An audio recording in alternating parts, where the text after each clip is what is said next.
Woo! Going on, guys? Almost Form coming at you today with another video.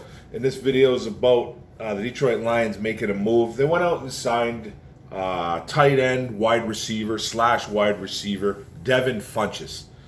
Now, if you know who DEVIN Funchesss is, played for Michigan Wolverines.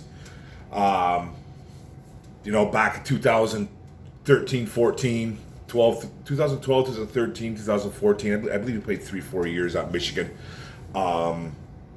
28 years old.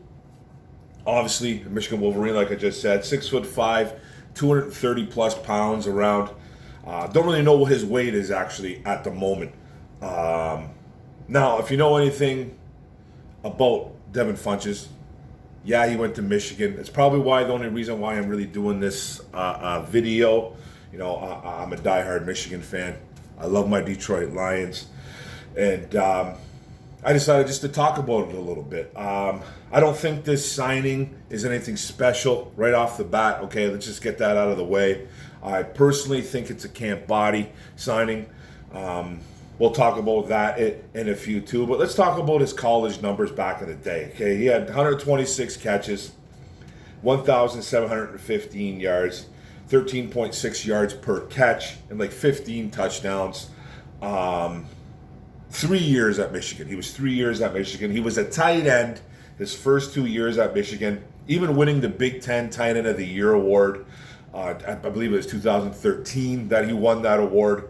So he got some accolades there, some awards. And I believe he still holds the record for most receiving yards as a tight end at Michigan. Don't quote me at that. Don't quote me about that, but I'm pretty sure he's still the record holder at 748 yards. That was in 2013, the year that he won that award. I think it was like the Clark Award. It's the Big Ten tight end of the year. I think those guys went to. I think it was Dallas Clark, Tony Quaylick. I believe they both went to Penn State. Don't quote me on that as well. I don't know where Dallas Clark went in college. Penn State, I think. I think Tony Quaylick, did he play in the 60s and the 70s or something? Then played for like the 49ers and played for like the Oakland Raiders in the 70s. So he's a little bit older. And I remember Dallas Clark as a Colt. I do remember that. Just kind of losing track where he went to college. I think it was Penn State. But anyways, it doesn't matter. DEVIN Funchesss won that award back in 2013, then got moved to wide receiver in his last year at Michigan.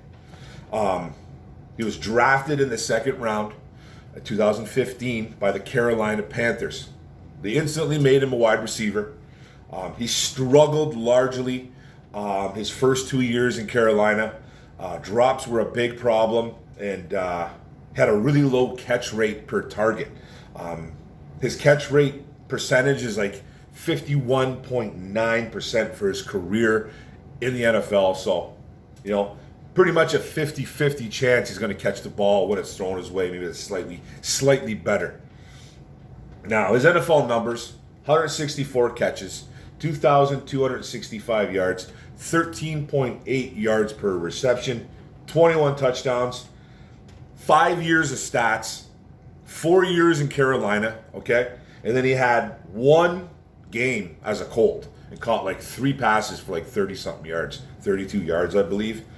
Only one game. That was in 2019. And then he ended up opting out. But his best year, his best year was 2017 as a Carolina Panther. He caught 63 balls, 840 yards, 13.3 yards per reception, and 8 touchdowns. So not a bad year as a wide receiver. Not a number one. They had guys like coming in there. They had I don't remember who came in first, but it was like guys like Curtis Samuel, I think DJ Moore came a little bit later.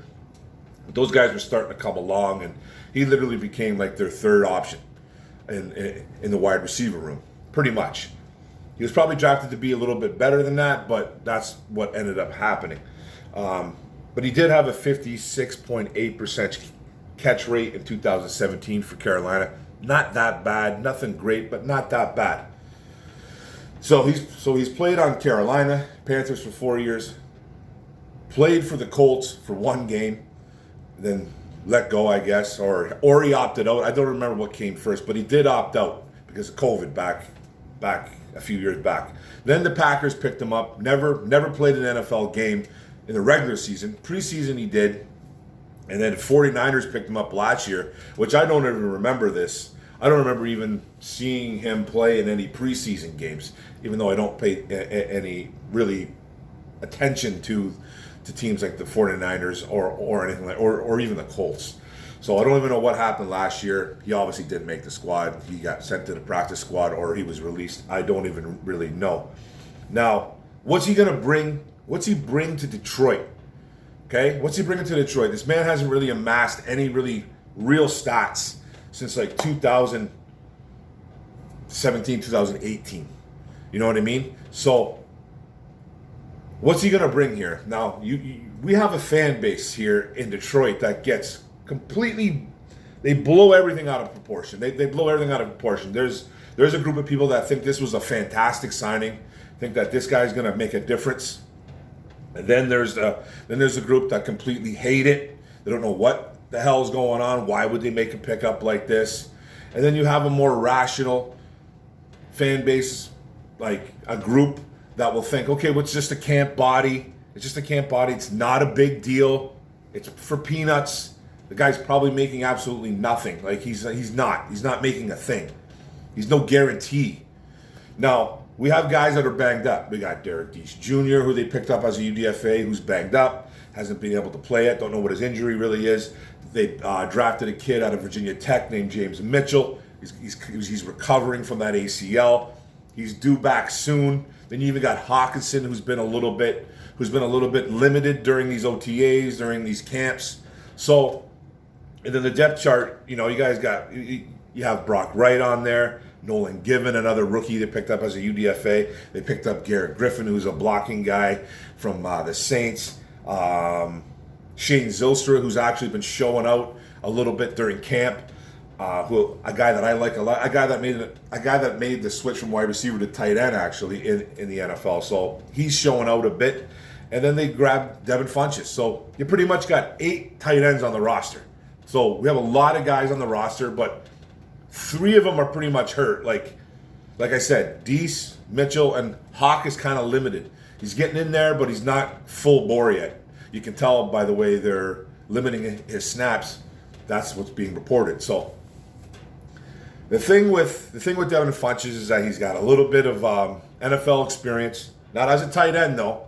Not as a tight end, but as a wide receiver, as a big body guy. He's not going to burn you. He's not going to be a guy that's going to like run past you and, he's not a great route runner. He's strictly, I personally think this guy is just a camp body. He probably won't even make the squad. He probably won't even make the squad. He's insurance. You got to have guys in there because if you're going to have guys that are limited and you only have a small group of guys, you got to have enough bodies to give people rest. And I think this is what Devin Funchess is. This guy is on the outside, literally looking in. He was a good football player at Michigan. Not going to take that away from him. He had maybe one good year at Carolina, a solid year, nothing to scream home about, but was pretty decent. But he dropped a lot of footballs. And I remember Steve Smith back in the day was kind of pointed out why he thinks he was the guy that always tried the body catch. And I've talked about this a lot. It's one of the things that I look for when I do my film study on tight ends, wide receivers, running backs, anybody who's trying to catch a football. How do you catch it?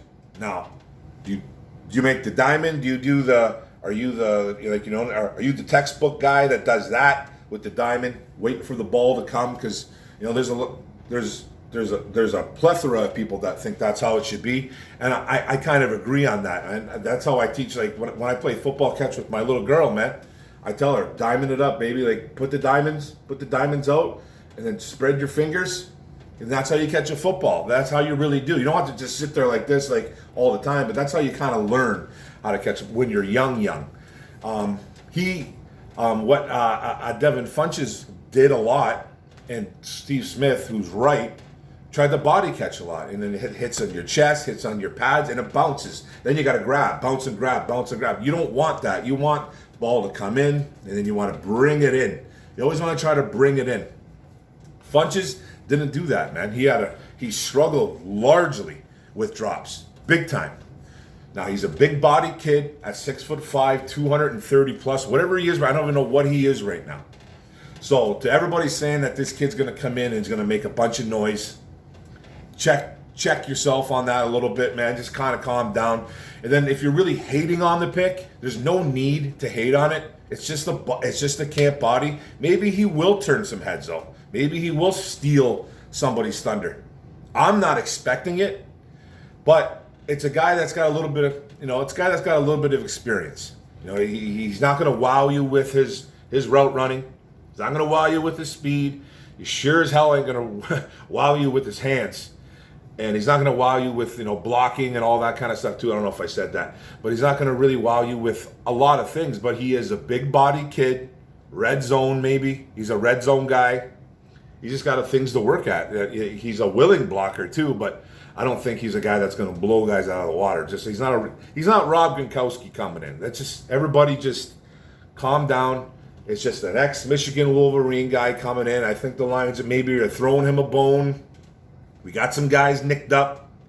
You got to have bodies in there to rotate in and out to keep guys fresh. So it's just, this guy's had a couple opportunities with the Packers and the 49ers. Couldn't make the squads there. Don't expect him to do it here. Don't really expect him to do it in Detroit. I kind of hope he does. It'd be nice because he's a Wolverine, but, if he's just going to be a waste of a roster spot, But this regime, I think, is smart enough to know. Ben Johnson is a smart dude. I think Brad Holmes, and I think people don't give a lot of credit to Dan Campbell for being as smart as he is, too. This guy knows football in and out. So they're going to know what to do with Devin Funchess. Right now, my take, camp body, with an opportunity. He's going to have to beat out a few guys. He is on literally the outside looking in. He's the last guy on the tight end roster. Whether you guys want to believe that or not, he is. He really is. He's behind in everything. He's behind in the playbook.